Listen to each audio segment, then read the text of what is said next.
पूरे गांव के लोग नाच रहे थे, साथ में दूल्हा भी नाच रहा था क्योंकि आज उसकी शादी थी। बारात बड़े ही ढोल ताशों के साथ बारात को चढ़ाकर मैरिज होम में लेकर पहुंचता है दूल्हा, और बड़े ही धूमधाम के साथ शादी होती है। शादी कराकर वो नई नवेली दुल्हन को अपने घर पर लेकर आता है। लेकिन शादी की रात जो सुहागरात थी, जब वो सुहागरात मनाने के लिए पहुंचता है तो कुछ ऐसी उससे गलती हो जाती है, कुछ ऐसी घटना घट जाती है कि जिसके बाद दुल्हन उसी रात अपने नए नवेले दूल्हा को मौत के घाट उतार देती है और मारने के बाद उसकी लाश को बाहर ले जाकर नदी में फेंक आती है। और किसी को भी यकीन नहीं था कि नई नवेली दुल्हन ने ही दूल्हा की हत्या की है, क्योंकि उसने हत्या करने के बाद ऐसी प्लानिंग कर रखी थी जिससे वो बचने वाली थी, लेकिन एक गलती की वजह से वो पकड़ी गई। लेकिन सवाल ये कि भला नई नवेली दुल्हन ने दूल्हा की हत्या क्यों कर डाली।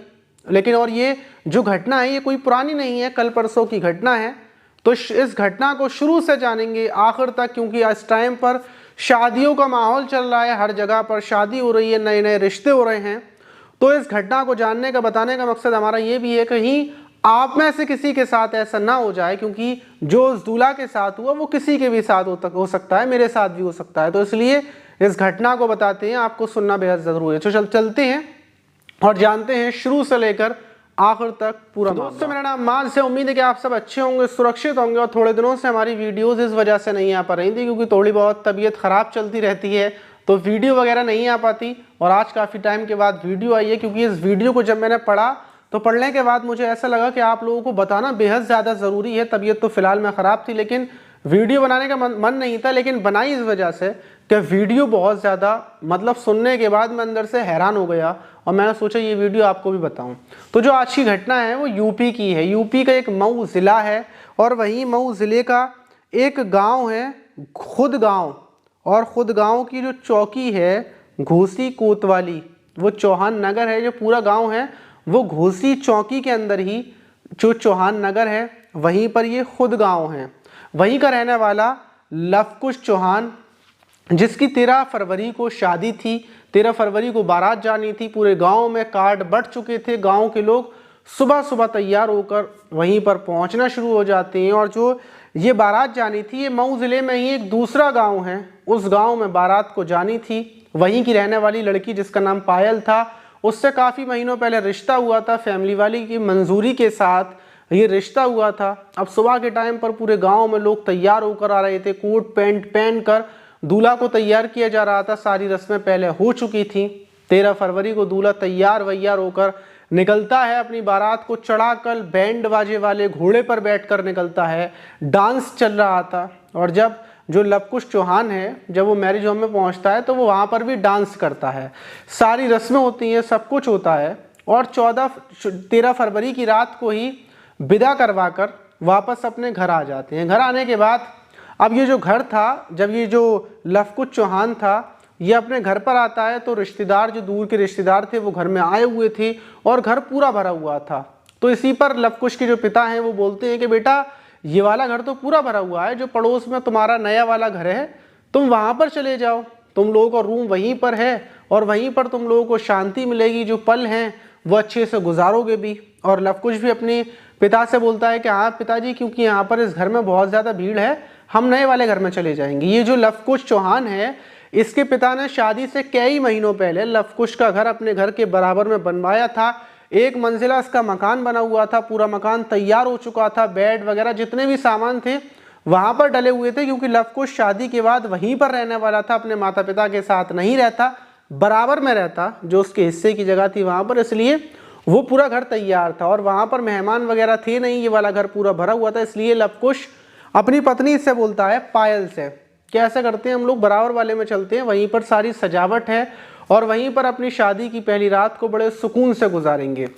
लेकिन अभी तक जो लवकुश चौहान है उससे कानो कान खबर नहीं थी कि जो वो प्लानिंग कर रहा है अच्छेपन की, मतलब अच्छे वक्त को गुजारने की, वही उसकी मौत की वजह बनने वाली है। लवकुश अपनी नई नवेली दुल्हन को लेकर नए वाले घर में पहुंचता है, वहाँ पर सारी रस्में हो जाती हैं और रात का जब ज़्यादा समय हो जाता है तो सारे लोग वापस अपने पुराने वाले घर में आ जाते हैं और उन लोगों को वहीं पर छोड़ देते हैं कि अब ये लोग अपने सुकून से सुहागरात मना लें। अब ये सब कुछ सारे लोग सो जाते हैं, लेकिन सुबह के टाइम पर अचानक से जो लवकुश के पिता हैं, लवकुश का भाई, लवकुश की मम्मी, सबके फ़ोन खनखनाना शुरू हो जाते हैं। जैसे ही वो फ़ोन उठाते हैं तो दूसरी तरफ से पायल बोलती है, जो नई नवेली दुल्हन थी, और वो बोलती है क्या पिताजी, वो पायल बहुत ज़्यादा रो रही थी। वो बोलती है क्या रात के टाइम लवकुश यहाँ से निकले थे और उसके बाद वो वापस नहीं आए, मेरी आंख लग गई, लेकिन मैं जब सुबह उठी हूँ तो मैंने देखा कि वो बेड पर नहीं है, इसलिए मैंने आपको फ़ोन किया है। अब फ़ौरन जैसे ही पिताजी उसके लवकुश के पिता सुनते हैं कि बेटा रात के टाइम घर से निकला था लेकिन वापस नहीं आया, सुबह होते ही पूरे मेहमान रिश्तेदार इधर उधर ढूंढने में लग जाते हैं। उनको लगता है कि भाई लवकुश कहाँ चला गया, लवकुश का फ़ोन घर पर ही पड़ा हुआ है।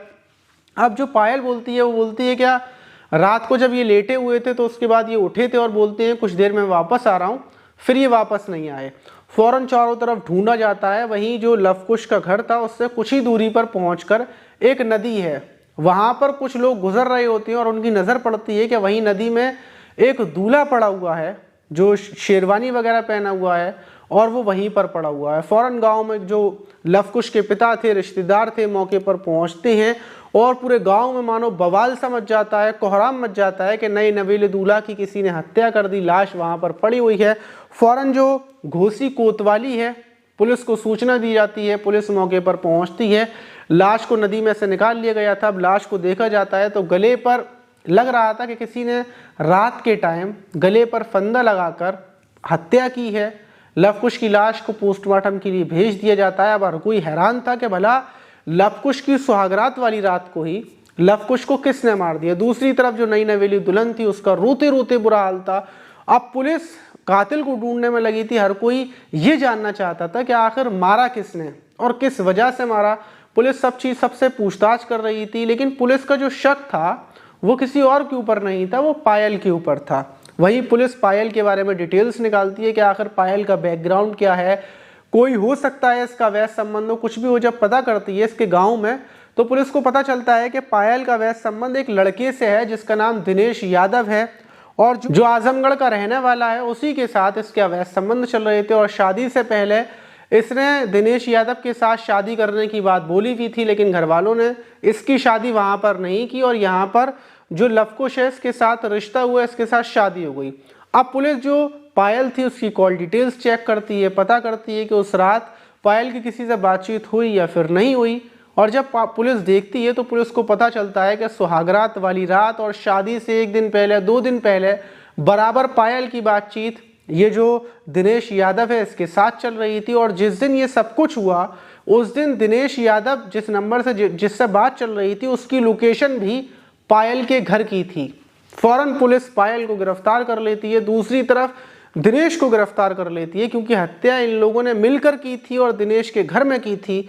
जब पायल को, दिनेश को गिरफ्तार किया जाता है, पूछताछ की जाती है कि आखिर ये सब कुछ कैसे किया और जब तुम्हें हत्या करनी थी तो तुमने शादी क्यों की, पूरा मामला बताओ। जब पायल से सख्ती से पूछताछ की जाती है तो बताती है कि आज से 4 साल पहले से वो दिनेश से प्यार करती थी, दिनेश के साथ ही शादी करना चाहती थी, लेकिन उसके परिवार ने उसकी एक ना सुनी और उसकी शादी ये जो लवकुश चौहान था इसके साथ कर दी। लेकिन वो इस शादी से खुश नहीं थी और जो दिनेश यादव है उसके साथ उसके अवैध संबंध थे, शारीरिक संबंध थे, हर तरीके से उसने संबंध बनाए थे और वो नहीं चाहती थी कि शादी के बाद उसके साथ कोई और गैर मर्द उससे संबंध बनाए। और वो इस शादी को शादी नहीं मानती थी, उसने इस शादी को स्वीकार नहीं किया था। और बारात आने से पहले उसकी बराबर बातचीत दिनेश यादव से चल रही थी। वो बोल रही थी कि मैं यहाँ से दूल्हा के पास जाऊँगी, मेरे माता पिता ने शादी कर दी, लेकिन वहाँ पर जाने के बाद मैं सुहागरात नहीं बनाऊँगी, कुछ भी हो जाए मैं सुहागरात नहीं बनाऊँगी। दिनेश ने इसमें सहमति भरी थी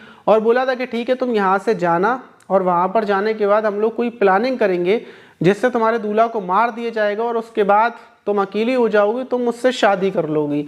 ये प्लानिंग थी। और बराबर पायल दिनेश से अपने प्रेमी से बातचीत कर रही थी। जब उसकी विदा होकर आती है तो वो मौके की तलाश में थी कि कोई मौका मिले जिससे वो अपने दूल्हा की हत्या कर डाले।